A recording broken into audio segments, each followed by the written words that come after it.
بیوی کو شادی کے چند سال بعد خیال آیا کہ اگر وہ اپنے شوہر کو چھوڑ کر چلی جائے تو میرا شوہر کیا محسوس کرے گا۔ یہ خیال اس نے ایک کاغذ پر لکھا، اب میں تمہارے ساتھ نہیں رہ سکتی، میں تمہارے ساتھ بور ہو گئی ہوں، میں ہمیشہ کے لیے گھر چھوڑ کر جا رہی ہوں۔ اس کاغذ کو اس نے میز پر رکھا اور شوہر کے آنے کا انتظار کرنے لگی۔ جب شوہر کے گھر آنے کا وقت ہوا تو اس کے رد عمل کو دیکھنے کے لیے وہ بیڈ کے نیچے چھپ گئی۔ شوہر گھر میں داخل ہوا اور میز پر رکھا کاغذ دیکھا اور اسے پڑھنے لگا۔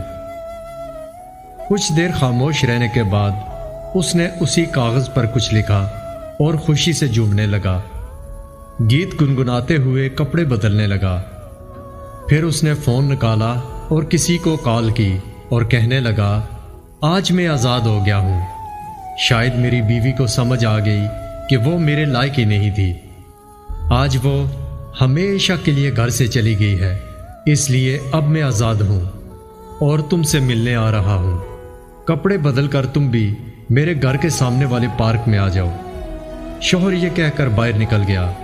بیوی روتی ہوئی آنکھوں سے بیڈ کے نیچے سے نکلی اور کانپتے ہوئے ہاتھوں سے کاغذ پڑھنے لگی جس پر لکھا تھا، بیڈ کے نیچے سے پاؤں نظر آ رہے ہیں، پاگل، میں پارک کے قریب والی دکان سے بریڈ لے کر آ رہا ہوں، تم تب تک چائے بنا لینا۔